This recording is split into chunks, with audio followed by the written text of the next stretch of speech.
Okey, terima kasih semua kerana mic kena pakai lah. Terima kasih kerana begini ramai datang dalam press conference yang berlainan daripada press conference yang lain, kerana dia bukan dianjur oleh mana-mana parti. Ini anjuran saya dengan Dr Razaleigh. Seperti mana tuan-tuan semua tahu, saya dengan Dr Razaleigh ini adalah orang lama. We have been in the same government, same cabinet during the time when saya menjadi Perdana Menteri. Selama 22 tahun saya jadi Perdana Menteri dan kita berada dalam kabinet. Dan pada masa itu, seperti mana kita tahu, Malaysia maju sehingga dikenali sebagai Asian Tigers. Itu hasil daripada kerja-kerja dan idea-idea dalam kabinet pada masa itu. Sekarang ni ahli-ahli kabinet pada masa itu hampir semua tidak ada lah, ataupun tidak aktif, yang masih berminat untuk melihat negara kita ini maju seperti dahulu ialah Dr Razaleigh dan saya sendiri. Sebab itu kami berbincang untuk mencari jalan supaya negara kita kembali menjadi negara maju semula. Kita sedar bahawa waktu ini negara kita menghadapi banyak masalah. The whole government system pun tak berjalan dengan baik. Kerajaan pun mempunyai kelebihan cuma 2 undi saja. Dan semua ahli-ahli politik di Malaysia ini hanya asyik dengan politik saja. Politik untuk menentukan kedudukan mereka. Kebanyakan mereka cuma pandang tugas mereka ialah untuk mendapat pendapatan yang lumayan, gaji yang besar. Sekarang ni menteri-menteri dapat gaji jauh lebih besar daripada dulu. Jadi masing-masing nak jadi menteri pasal dapat gaji besar. Nak jadi timbalan menteri, pengurusi syarikat, pengurusi institusi, semua ni pasal duit saja. Untuk menjalankan tugas memajukan negara, mereka tidak ada masa. Kerana sepanjang masa mereka berusaha untuk kekal dengan kedudukan mereka. Dan kerajaan bertukar. Ada orang yang kena beli, kena jual. Ini semua bukan politik untuk negara. Kami berpendapat bahawa kita perlu hidupkan semula dasar untuk memajukan negara. Bukan untuk diri sendiri, bukan untuk parti sendiri, tetapi untuk memajukan negara. Inilah sebabnya yang kami berdua datang balik untuk kita kerjasama, kerana saya pun ada sedikit pengalaman, Dr Razaleigh pun dapat sedikit pengalaman selama 22 tahun dalam kerajaan, dan kita berpendapat bahawa pengalaman kita ini boleh kita sumbang kepada negara supaya negara kembali menjadi sebuah negara yang stabil, yang menumpu kepada kemajuan negara kita. Itu tujuan kita. Jadi sebab itu saya dengan Dr Razaleigh kita berfikir mendalam berkenaan dengan perkara ini, dan kita nampak ada sedikit sumbangan yang boleh kita bagi dalam bidang politik, dalam bidang pentadbiran, supaya negara kita kembali menjadi Asian Tiger. Itulah harapan kami, dan saya serah mic ini kepada Dr Razaleigh untuk dianya memberi pendapat. Terima kasih Tuan. Terima kasih saudara-saudari sekalian. Ini merupakan kali pertama saya menghadiri satu press conference yang dipimpin oleh Tuan Dr Mahathir sejak dia menjadi Perdana Menteri ke-7.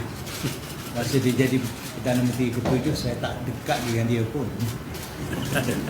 Tetapi insya-Allah barangkali kita dapat bekerjasama, bertukar-tukar pendapat dan cari jalan bagaimana dapat kita memajukan balik negara kita. Kita dilanda oleh pandemik COVID-19 yang mengancam kedudukan bukan sahaja rakyat tetapi negara kita. Dan saya rasa ini sampai masanya kita mengaktifkan semula kedudukan ekonomi kita. Dan sememangnya boleh kita buat. Kalau kita tak boleh buat, berarti kita sudah menyerah balik hak kita kepada orang. Jadi oleh itu, saya rasa dan saya percaya, Tun yakin bahawa kita boleh pulih keadaan ini dan boleh mengembalikan keadaan yang terdapat di negara pada masa ini. Saya percaya bahawa kerajaan yang ada sekarang ini kerajaan yang tak mendapat keabsahan. Oleh kerana itu keadaannya tidak begitu stabil. Apabila kerajaan tidak stabil, kata Tun tadi majoriti 2 undi, tak ada siapa akan menaruh kepercayaan kepada keadaan bukan sahaja politik tetapi juga ekonomi. Kalaulah kedudukan terumbang-ambing macam itu, tak ada siapa nak melabur duit di dalam negara. Mudahlah. Tukaran asing menjunam ke bawah. Hari ini menjunam lagi. Dan dengan tukaran asing yang begitu buruk keadaannya, tak ada siapa nak bawa duit dia ke dalam negara kita. Dan kalau itu berlaku, berarti tidak akan berlaku pertumbuhan dalam ekonomi. Tak ada pertumbuhan, tak ada kerja. Tak ada kerja, muda-mudi kita terutama sekali yang lulusan sekolah menengah, sekolah tinggi, universiti dan sebagainya, baik dari dalam ataupun luar negara, akan menjadi golongan penganggur. Ibu bapa mereka dan negara mengharapkan sumbangan mereka untuk membangun negara kita. Ramai di antara yang bekerja sudah dibuang kerja ataupun kehilangan kerja. Bukan saja kerana pandemik, tetapi kerana kemelesekan.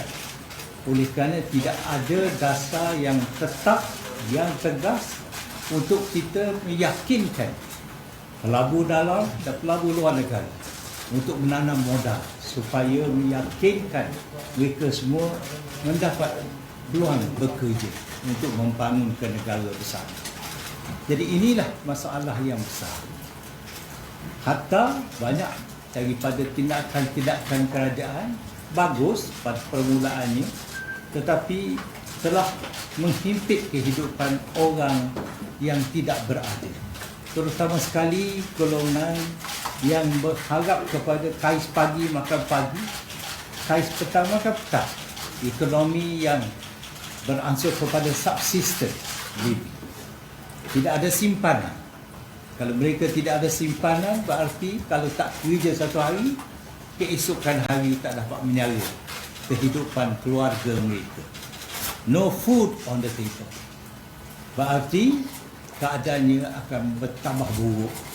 Yang miskin menjadi lebih miskin. Parah kehidupannya.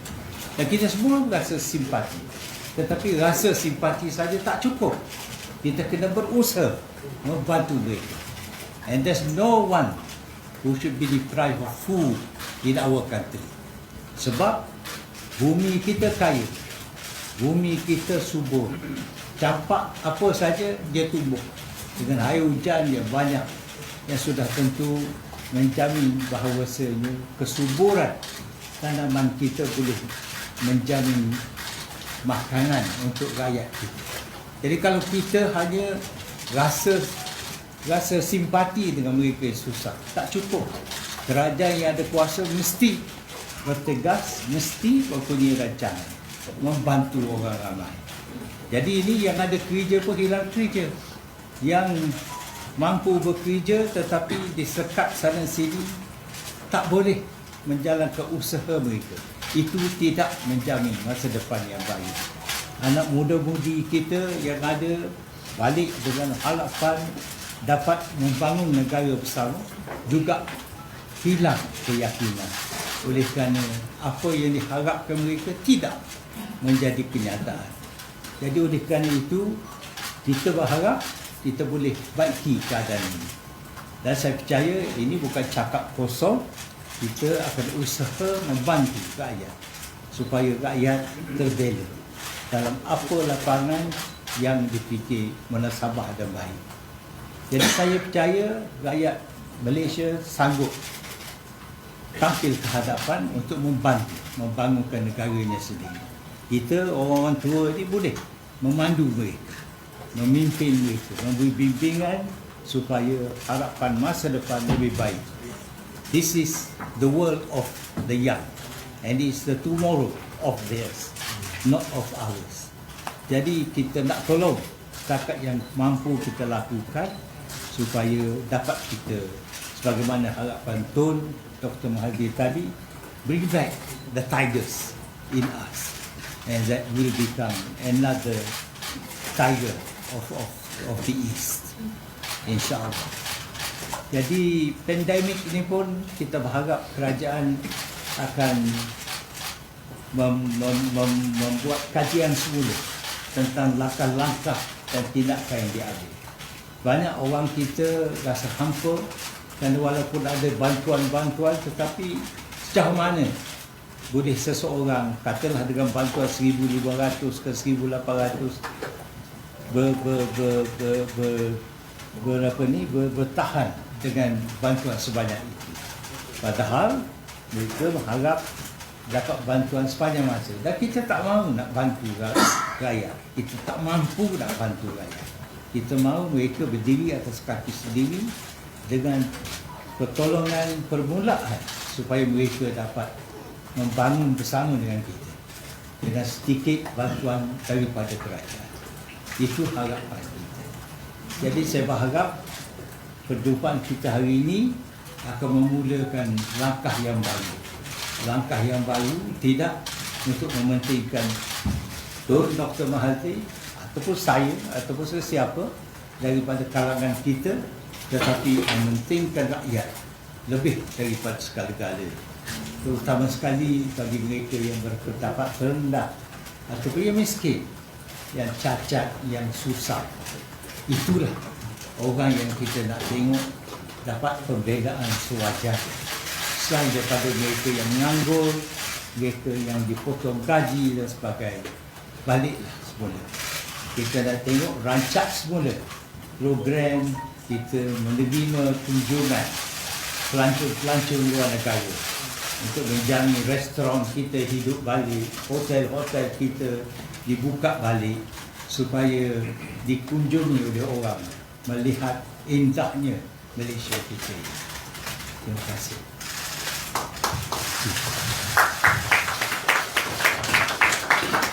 Ya, kita jelas tentang apa yang kita harapkan. Kerana negara kita ini negara yang kaya, mempunyai peluang yang banyak. Tetapi kalaupun kaya, kalau tak ada usaha untuk memperkayakan daripada punca-punca yang kita ada, kita tidak akan dapat dibangunkan. Sebaliknya kita dapati kemerosotan berlaku. Dan kita dapati sekarang ini, kalau kita lihat di Asia Tenggara, Southeast Asia, negara-negara lain sudah maju lebih daripada kita. Walhal dulu kita adalah negara yang utama daripada segi pembangunan yang pesat. Jadi kita berharap rakyat akan faham akan perlunya mendapat kerajaan yang mempunyai minat untuk memajukan negara, bukan untuk dapat jawatan, tidak. Saya harap cadangan kita ini akan tercapai jika kita dapati wakil-wakil rakyat dalam Dewan memberi kepercayaan. Jadi inilah harapan kita, dan sekarang ini saya buka PC ini untuk soalan. Daniel from the Millennium. Sorry, I don't quite understand what you're suggesting. Political unity or cooperation? What is the prescription exactly? There is a possibility that tomorrow, when they vote for the third reading of the budget, there is a possibility that the government might lose. So if the government might lose, I hope that those who are in parliament will begin to think not about themselves, but about the nation. We need to see a government that is not motivated by what we get, apa aku dapat, tetapi sebaliknya apa aku boleh sumbang kepada kemajuan negara sendiri. That is the objective. Betul, Dr. Aziz Rawani, setakat ini berapa banyak sokongan yang Tun dan ataupun Kepala Negara sudah ada untuk backup cadangan itu? Kita tak minta sokongan, cuma kita adalah orang yang bagi datang jumpa, bertanya kepada kita, tak bolehkah sesuatu dibuat untuk berbalik kembali menjadi negara maju. Kita susah sekarang ni, tetapi kita dapati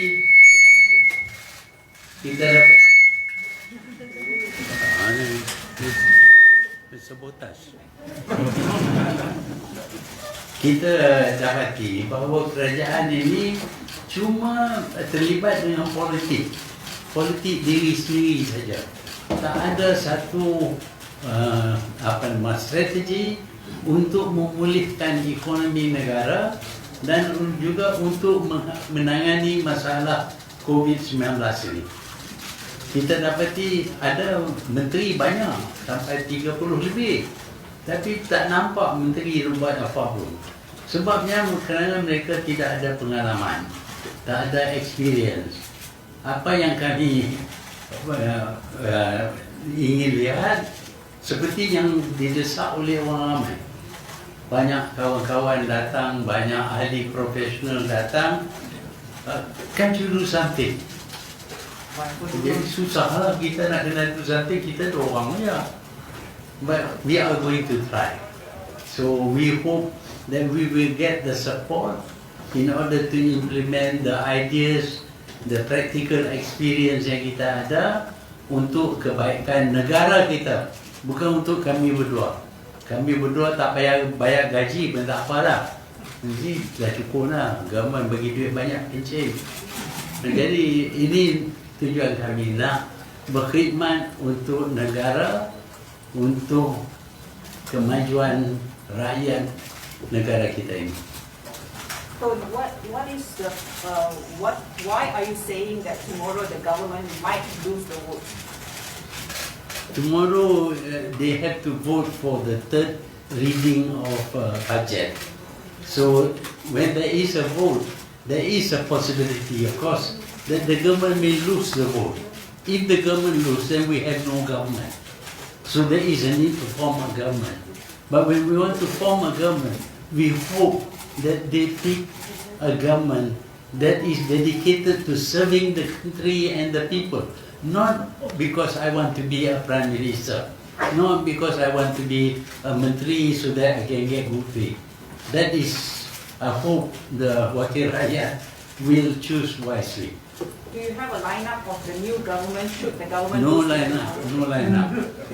The only lineup is we want to see people who are sincere in serving the people. At this moment, we don't see anyone in the government who thinks about the country. All they can think of is, oh, I want that country to be ours. So we go and buy the support from them. We bring down this Menteri Besar, not so good. We bring down because we love him so much. We have a vote of confidence in order to show our non-confidence. All these things are politics. They're not concentrating on developing the country. Are you still with the opposition, Tun? I am with the opposition, yes. because I cannot be with the government. So if I'm not with the government, I'm in the opposition. But it's not being the opposition that counts. My dedication is to the country. Opposition can only be useful if they can do something for the country. As you know, I joined the opposition because I want to change a kleptocratic government into a proper government. But now the kleptocratic government has managed to oust the elected government and take over the country. Kuli, adakah dengan kerjasama dengan Tun M ni Kuli berancang nak masuk pejuang? Soal pejuang nak masuk atau tidak itu soal kedua. Soal yang pertama ialah kalau wakil rakyat 222 wakil rakyat sayang kepada negara kita ini, mereka janganlah pilih parti, janganlah pilih untuk diri sendiri, tetapi pilihlah untuk negara. Tun, Tengku Razaleigh sebagai pengurusi jemaah nasihat, penasihat UMNO, adakah diyakini Tengku Razaleigh boleh menarik sedikit sokongan daripada ahli parlimen UMNO Barisan Nasional? Jawapannya mungkin.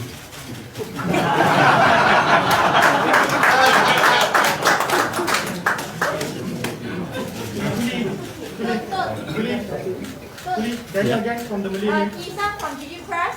Since you two are taking the lead on the eve of the third reading voting of the budget, are you guys suggesting one of you to be the PM candidate or DPM candidate or what? No suggestion. What will happen is that if the government falls, then there will be a need for a new government. That is now at this moment, unless we have a general election, the only way to form a new government is for the 222 members of parliament to begin to choose the government, only perhaps beginning with the Prime Minister, and then to form a government that is dedicated to serving the people. I hope that there are enough members of parliament, 222, who wants to see this country recover and develop like before. So, are you suggesting a unity government? Are you suggesting a unity government? You can call it what you like, unity or not, but all governments should be united lah.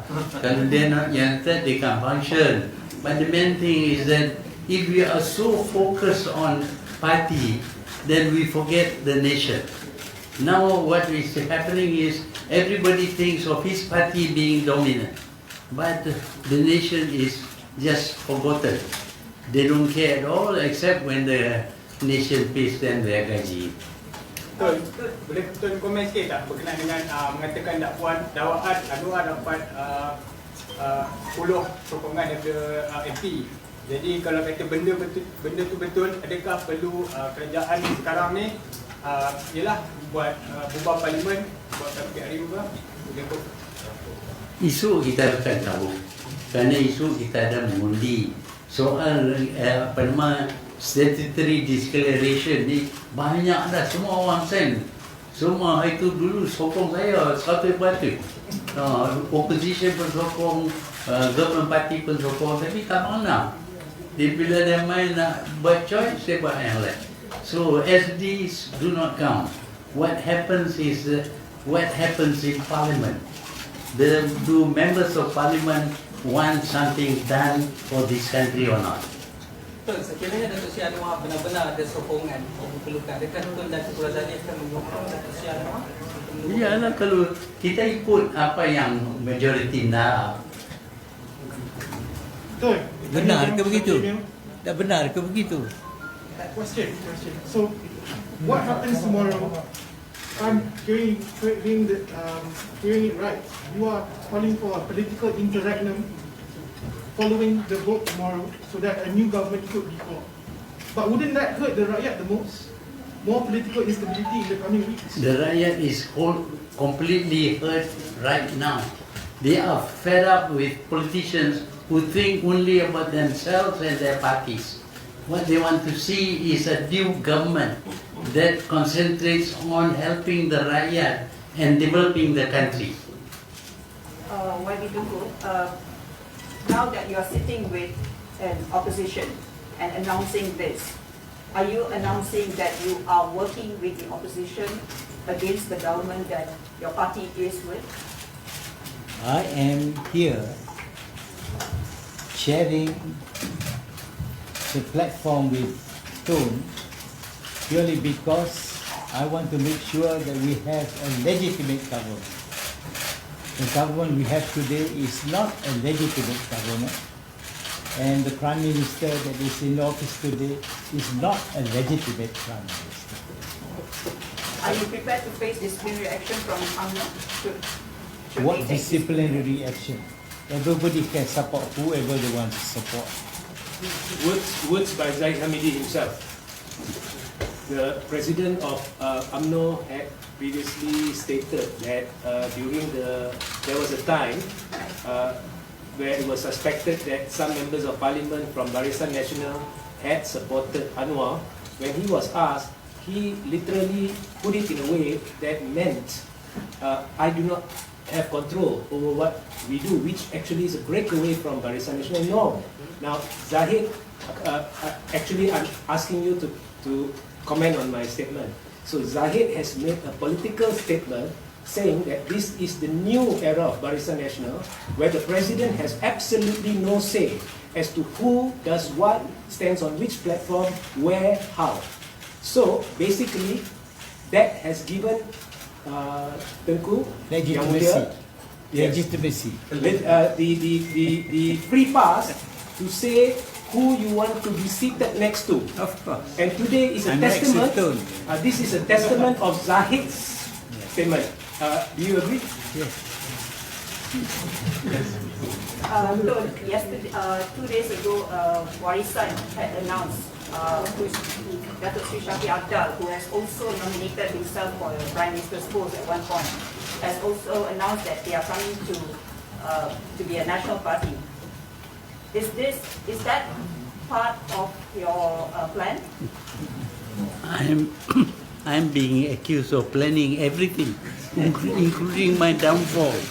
Even my downfall also is planned by me. That is why I'm not the Prime Minister. If I'm a good planner, today I will have no problem. But you know, I didn't plan anything. These people are planning to become the government because you get a lot of money from the government. That's what they are interested in, not in developing the country. And we have seen that. So for me, there must be a solution to this. We must do something. People come to see me, please do something, please do something. I tried advising, it doesn't work. It doesn't work. That is why, having discussed with Tengku and a few others, we feel that we need a good government. We need a government dedicated to serving the people and serving the country. Should the vote for budget be passed? Should the budget be passed at the third reading tomorrow? What would your stand be then? Well, it's passed, then we then continue to as the government, and we will have a very weak government with a very small majority. And if any members on his side, say 3 members, go to jail, his government will collapse.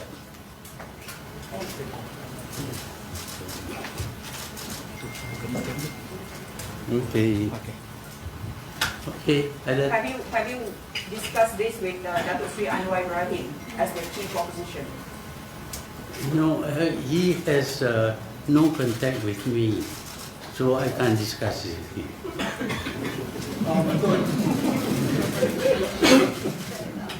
Ya. Adakah boleh bekerjasama dengan seluruh politik Datuk Sri Najib? Apa dia? Adakah Tun boleh bekerjasama dengan Datuk Sri Najib? Dengan Datuk Sri Najib, saya tak boleh kerjasama. Saya minta maaf.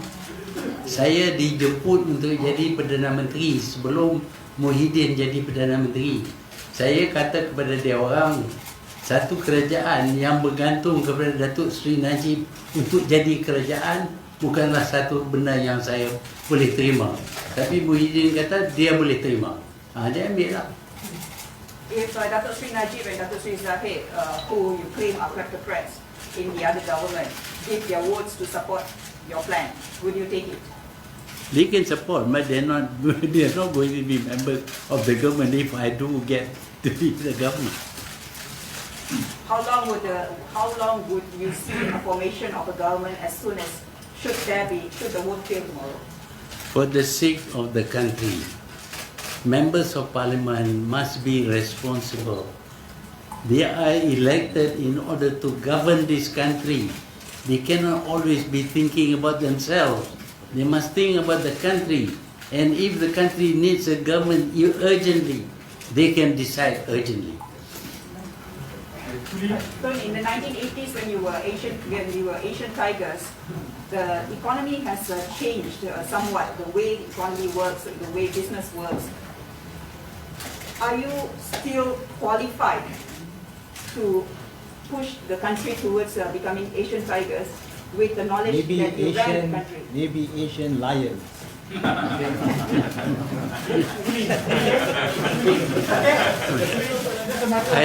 I don't think many people are qualified. This is entirely new. Working in an environment where you cannot come close to each other. And you have to wear masks and things like that. I have studied this thing. Fortunately, I was trained as a doctor. I understand this disease a little bit better than you. And I know how to handle it. Good. Yes, just a matter of accountability. Would you be voting against the budget tomorrow? Huh? So for Kuli, would you be voting against the budget tomorrow? So I won't be voting for the budget. You won't be voting for the budget. Would you be abstaining from the budget? Okay, thank you. I'm not taking part in the debate for the budget. Let's put it that way. There is a complete tactical failure on the part of the federal opposition. That tactical failure is not brought about by Tun or Tengku, but it's brought, in my perception, it is brought about by Datuk Seri Anwar Ibrahim. Now, why do I say this? It is very evident that we have the weakest government in the country's history and among the weakest governments in the world. We have a one-seat majority, if I'm not mistaken. Now, if you take into account the two members of Any more parliament. majority? Yeah, I mean, that's what the government claims. I agree, I concur that we do not have a majority because you have these letters by stating Zahid and Najib have supported Anwar, and there are so many instances that show that the government does not have majority. So I agree with you, it's not a legitimate government. But nonetheless, let's assume, the government is saying that we have the majority, okay, but they are the weakest position. They are the weakest position, and it is just at a snap of a finger that the federal opposition can bring down the government. But as Tun just said, he does not have communication with Datuk Seri Anwar Ibrahim, and I believe this is due to Anwar himself. So would Tun and Tengku Razaleigh be willing to make a declarative statement saying that it's time Datuk Seri Anwar Ibrahim stepped down as opposition leader and Tun took over as the opposition leader? Opposition leader doesn't command all the majority of the opposition members. We are not under him. He is named opposition leader, but he doesn't control us. We can do what we like. That is the given thing where Parliament is concerned. So I have no need to pledge support, loyalty and all that to an opposition leader. Under your next government, will there be any MP who faces cases in court? Would you accept any MP who faces cases in court under your next government should the vote fail tomorrow? Well, it all depends upon the members of Parliament. As I said just now, there are only two authorities. One is the public, the people of this country in an election. But if we don't have the election, and we have an election now, we are going to have thousands of people dying like flies. So the best thing is for members of Parliament to decide on a government. And if the government of Muhyiddin fails, then none of the members now who are in ministers and all that will lose their jobs. So now they have to decide on who should run the country. You make a mistake, then the people in this country will curse you. That is it. Because already The people are unhappy. They elected a government and somebody comes along and steals it, hijacks it. And people are very angry because although legally, of course, they can claim to be legitimate, but actually, morally, they are illegitimate. So are you saying that should the government fall tomorrow at the vote, would you be willing to offer yourself to lead the country again? It's not a question of willing or not. It's for the members to decide for themselves. So if you had the support, Well, if everybody supports me, I will be Prime Minister tomorrow. Thank you.